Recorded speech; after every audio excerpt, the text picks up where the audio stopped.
Now a certain man was sick, named Lazarus of Bethany, the town of Mary and her sister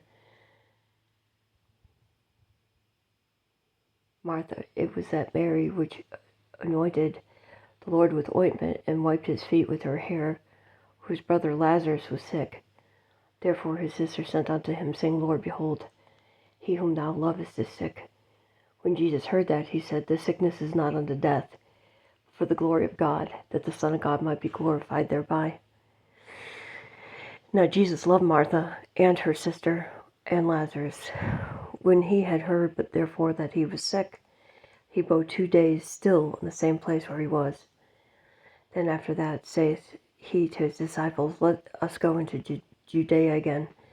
His disciples say unto him, Master, the Jews of late sought to stone thee, and goest thou thither again? Jesus answered, Are there not 12 hours in the day? If any man walk in the day, he stumbleth not, because he sees the light of this world. But if a man walk in the night, he stumbleth, because there is no light in him. These things said he, and after that he saith unto them, Our friend Lazarus sleepeth, but I go, that I may wake him out of sleep. Then said his disciples, Lord, if he sleep, he shall do well. Howbeit Jesus spake of his death, but they thought that he had spoken taking of a rest and sleep.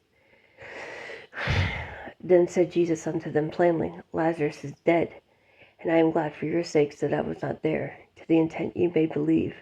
Nevertheless, let's go unto him.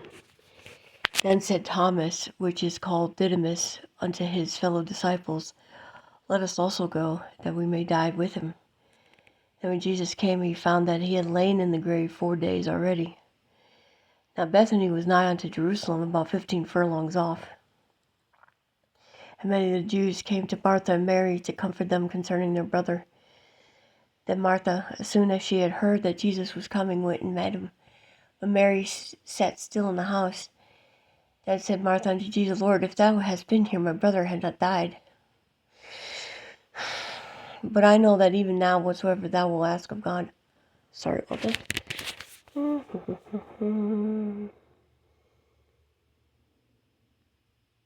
God will give it to thee. Jesus said unto her, Thy brother shall rise again. Martha said unto him, I know that he shall rise again in the resurrection at the last day. Jesus said unto her, I am the resurrection and the life. He that believeth in me, though he were dead, yet shall he live. And whosoever liveth and believeth in me shall never die. Believest thou this? She said unto him, Yea, Lord, I believe that thou art the Christ, the Son of God, which should come into the world. And when she had so said, she went her way, and called Mary her sister secretly, saying, The Master is come, calls for thee. As soon as she heard that, she arose quickly and came unto him. Now Jesus was not yet come into the town, but was in the place where Martha met him. The Jews then which were with her in the house, and comforted her, when they saw Mary, that she rose up hastily and went out, followed her, saying, She goes unto the grave to weep there. Then when Mary was come where Jesus was, and saw him, she fell down at his feet, saying unto him, Lord, if thou hadst been here, my brother had not died. When Jesus therefore saw her weeping, and the Jews also weeping which came with her, he groaned in the spirit, and was troubled, and said, Where have you laid him? They said unto him, Lord, come and see. Jesus wept. Then said the Jews, Behold, how he loved him. And some of them said, Could not this man which opened the eyes of the blind have caused that even this man should not have died? Jesus therefore, again groaning in himself, cometh to the grave. It was a cave, and a stone lay upon it. Jesus said, Take ye away the stone. Martha, the sister of him that was dead, saith unto him, Lord, by this time he stinketh, for he had been dead 4 days. Jesus said unto her, Said I not unto thee that if thou wouldest believe, thou shouldest see the glory of God? Then they took away the stone from the place where the dead was laid.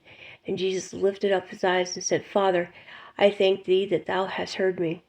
I knew that thou hearest me always, but because of the people which stand by I said it, that they may believe that thou hast sent me.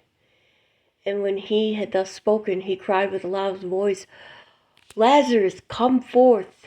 And he that was dead came forth, bound hand and foot with grave clothes, and his face was bound about with a napkin. Jesus said unto them, Loose him, and let him go. Then many of the Jews which came to Mary, and had seen the things which Jesus said, believed on him. But some of them went their ways to the Pharisees, and told them things that Jesus had done. Then gathered the chief priests and the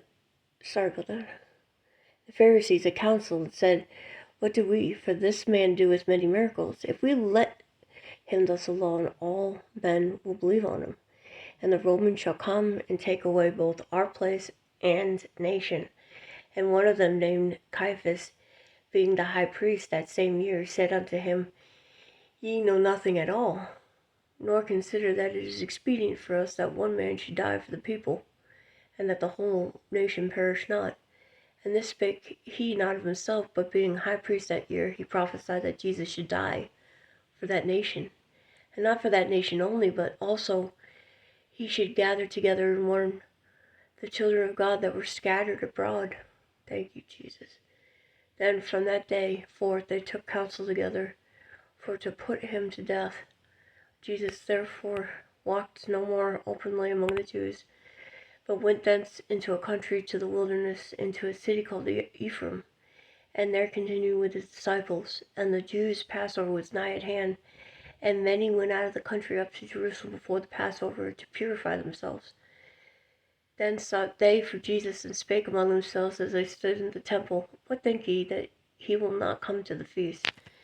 Now both the chief priests and the Pharisees had given a commandment that if any man knew where he was, he should show it, that they might take him.